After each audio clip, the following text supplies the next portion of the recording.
Bonjour à tous. Et oui, vous l'avez bien compris, vous le sentez, ce doux parfum de mi-février. La Ligue des Champions est de retour. En effet, ce sont les huitièmes de finale qui reviennent.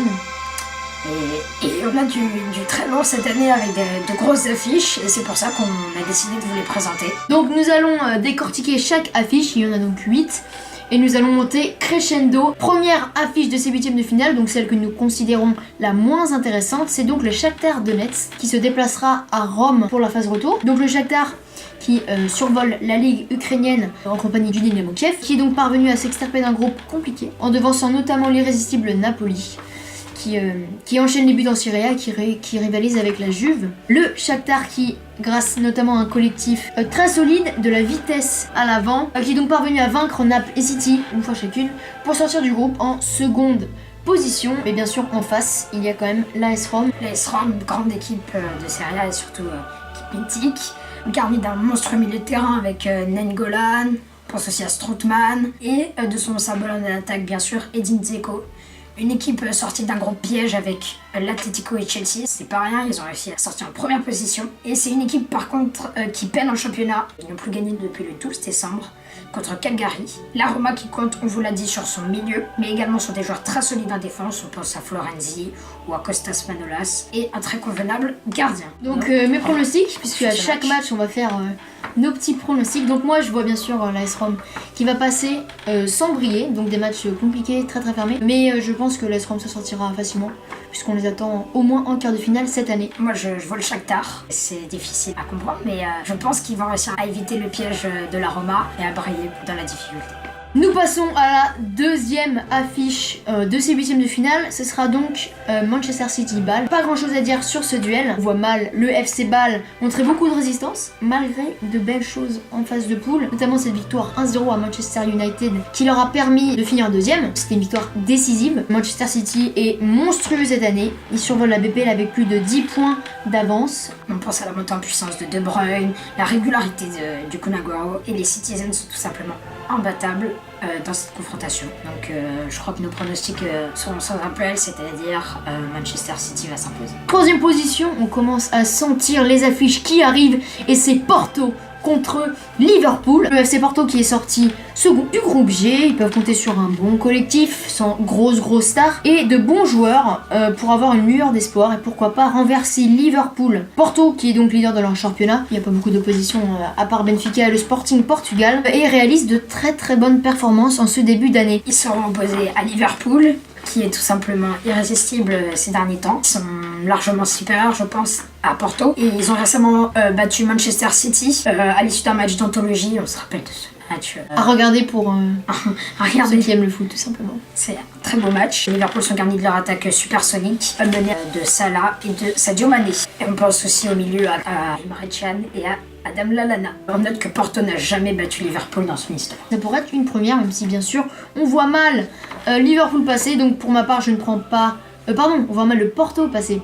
Donc pour ma part je prends pas de risque. Je vois Liverpool qui s'impose 2 fois, même Portugal. Je vois Liverpool s'imposer dans la double confrontation et je crois que ça peut aussi faire des beaux matchs. On se rappelle aussi des matchs contre Dortmund en Ligue Europa il y a 2 ans. Donc voilà, je pense qu'à regarder ces matchs, et donc victoire de Liverpool.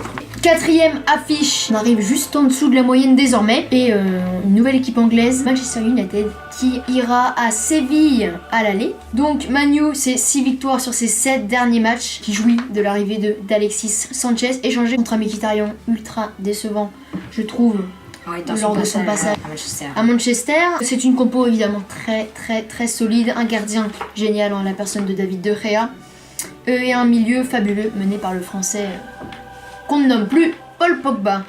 Donc tous les voyants semblent au vert pour retrouver Manu en quart de finale de Ligue des Champions, qui serait d'ailleurs une première depuis l'année 2013-2014. Ils affronteront donc Séville, de son côté qui fait son petit bout de chemin, 6ème de Liga avec une équipe sans véritable star. L'équipe andalouse a réussi à se hisser en 8ème de finale dans un groupe plus que facile. Et c'est une équipe qui marque beaucoup, mais qui peine en défense, avec néanmoins un milieu qui est plutôt solide. Je pense à Nzonzi. Et donc, après une qualification encourageante en Coupe d'Europe face à l'Atlético Madrid, les Vincenzo Montella ont subi un revers cauchemardesque ce week-end face à Eibar, 5-1 chez les Basques. Autant dire qu'on imagine mal Séville rebondir face à Manchester United. Tout à fait. Donc moi je vois Manu passer peut-être quelques difficultés à Séville, mais dans l'ensemble, un passage plutôt tranquille. Moi aussi, passage très tranquille et on a hâte de voir ce que Manchester United peut nous montrer. On sait que c'est un club qui a une grande histoire. 5e affiche commence à arriver au top, Bayern Beşiktaş. Alors Beşiktaş, vous ne connaissez peut-être pas, c'est une équipe qui va peut-être poser beaucoup de problèmes à ce Bayern. Donc Bayern issu du groupe B, qui aurait pu obtenir un tirage beaucoup plus compliqué avec cette 2e place derrière le PSG. Les Bavarois sont sur une très très bonne série. Ils restent sur 10 victoires de rang et ne semblent pas faiblir. Ils bénéficient d'un James qui flambe, d'un Ribéry qui revient en force et un milieu toujours aussi percutant. Ils ont de grandes chances de se qualifier. Ils seront opposés donc à Beşiktaş et une équipe à ne pas sous-estimer. Il ne faut pas sous-estimer non plus ses supporters qui ont réussi, on se souvient, à sonner Timo Werner pendant les phases de poule contre Leipzig. Donc il était obligé de sortir. À la 20e minute, ouais. C'est un public redoutable dans une antre bouillante qui est le Vodafone Park. Outre cela, il dispose d'une grande créativité au milieu de terrain, avec notamment Anderson Talisca ou Gary Medel. Et ils pourront compter sur la vitesse de l'international portugais Quaresma. Ils ont réalisé un parcours parfait en Ligue des Champions, première place de leur groupe, ils ont assuré. Ils font un début de saison plutôt poussif en championnat, ils sont seulement 4e de leur championnat. On notera que Beşiktaş est désormais orphelin de son buteur de ces 5 dernières années, Cenk Tosun, transféré à Everton pour 30 millions d'euros. Je vois donc, puisqu'on aura le retour à Beşiktaş, je vois le Bayern qui va clairement galérer. Ils vont sûrement s'imposer chez eux. Mais dans ce stade qu'est le Vodafone Park, comme nous a parlé Barnabé, ça peut être très très chaud. Donc je pense qu'il va falloir qu'ils fassent le taf avant d'arriver en Turquie. Parce que si ils concèdent un match nul à l'aller, ça peut vraiment être très très compliqué. Je vois tout de même le Bayern passer. Donc comme l'a dit Lucas, moi je pense justement qu'ils vont faire ce qu'ils doivent faire, c'est-à-dire ils vont balayer Beşiktaş à domicile, ils vont faire tout pour mettre en œuvre cela. Et au retour, il faudra être prudent et de toute façon le Bayern est expérimenté, il ne fera pas de fausse route, je pense. 6e affiche, la première grosse affiche, digne d'un 8e de finale de Ligue des Champions, ça serait même digne d'une demi presque. C'est donc la Juventus qui affrontera Tottenham. 2 équipes de classe mondiale au contact, tous deux en championnat. D'un côté la Juve qui est 2e de Serie A, un peu décevant, mais qui finira probablement par être champion. La Juve qui reste sur 9 victoires de rang. Ils sont portés cette année par le surpuissant buteur argentin Gonzalo Higuaín. Et également par la révélation de ces dernières années, Paulo Dybala. Ils sont constamment présents en Ligue des Champions. Et ils ont disputé 2 des 3 dernières finales de Ligue des Champions, à chaque fois perdues. Ils disposent énormément d'expérience avec les derniers instants de Gianluigi Buffon et également de Giorgio Chiellini. C'est cela. Et en face, nous aurons l'équipe londonienne redoutable de Tottenham, 5e de première ligue mais à 2 points de la 3e place, menée par le serial buteur Harry Kane qui a fini meilleur buteur de la saison. Meilleur numéro 9. Meilleur numéro 9 de l'année 2017, devant Messi et Ronaldo. Tottenham est irrésistible en attaque avec le sud-coréen Son et les créateurs Eriksen et Ali. Ils sont aussi solides en défense. Ils ont la 4e meilleure attaque et la 3e meilleure défense de première ligue. Ils ont l'occasion de prouver à l'Europe ce qu'ils valent. Ils devront faire face à une Juventus très rigoureuse en défense et qui laissera peu d'espace à eux de surprendre la LDC. En tout cas, moi j'ai hâte de voir cette confrontation qui peut nous réserver de belles surprises. Oui, c'est sûr que c'est un match vraiment à voir. Là, pour le coup, comme on l'a dit, c'est presque digne d'un quart ou d'une demi. Moi, franchement, je vois Tottenham surprendre totalement la Juve qui, à mon avis, ne s'attend pas à voir une équipe si déterminée parce qu'ils sont très très jeunes. Mais je sens que cette fougue va leur permettre de vaincre la Juventus. Moi je vois la Juventus s'imposer dans la douleur. Parce que pour moi, c'est une équipe beaucoup trop expérimentée. Ils vont pas laisser leur chance à Tottenham. Et j'ai hâte de voir aussi ce petit duel, cette opposition entre 2 grands buteurs que sont Gonzalo Higuaín et Harry Kane. Ouais, bien évidemment, ça sera vraiment le duel qui va tout déterminer finalement. 7e affiche, la 2e plus excitante. Chelsea contre Barcelone. C'est une autre affiche qu'on attend avec grande impatience. Donc d'un côté le FC Barcelone qui est en quelque sorte une équipe à battre, même s'ils ont perdu Neymar cet été. Ils sont monstrueux et comme toujours en Liga, puisqu'ils vont probablement gagner la Liga de nouveau, puisqu'ils ont relégué le Real qui n'est plus que 4e. Ils comptent toujours sur Lionel Messi, sur Luis Suarez. Et ils affronteront donc Chelsea, Chelsea qui peine un peu ces temps-ci, ils sont assez irréguliers.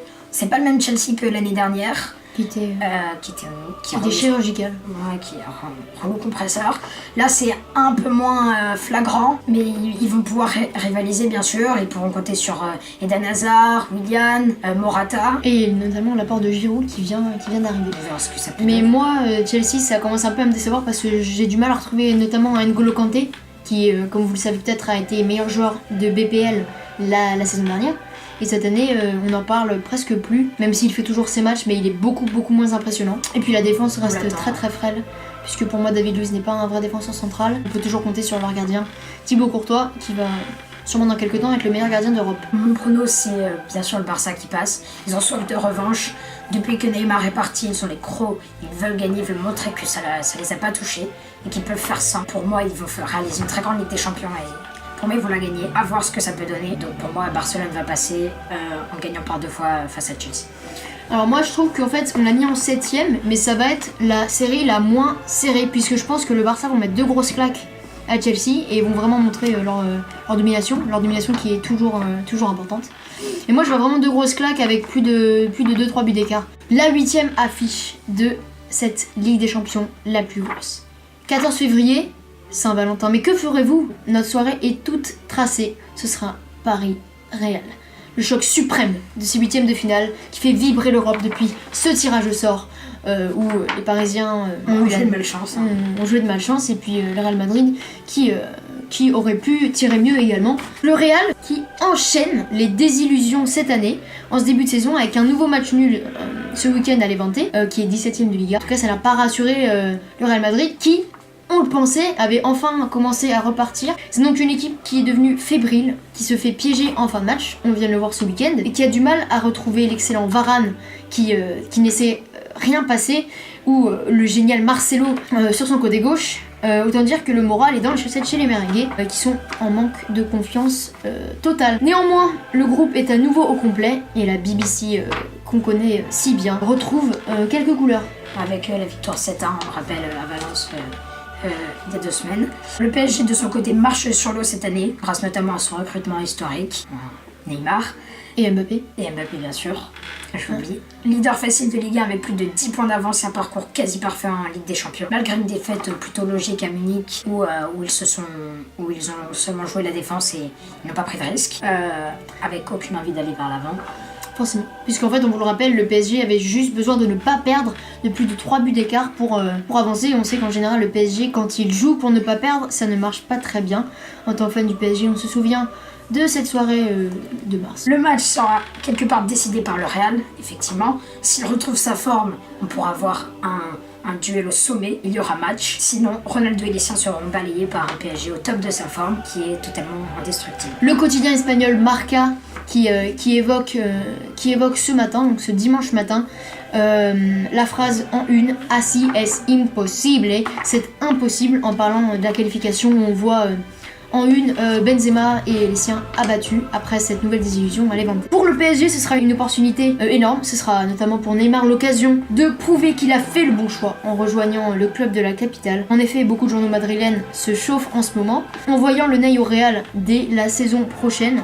En tant que Parisien, on a du mal à croire qu'en achetant ce joueur pour un montant record, on le vend de la saison d'après, ne serait-ce que pour 300 millions d'euros, ça n'a absolument aucun sens. Surtout que Nasser Al-Khelaifi n'est pas comme un Vadim Vasiliev qui prend des joueurs pour les revendre. Il a un réel projet sportif, c'est de faire que le PSG se retrouve au toit du monde en juin prochain. Neymar, on devra compter sur lui pendant cette confrontation. Moi, mes pronos, c'est une victoire du Real Madrid.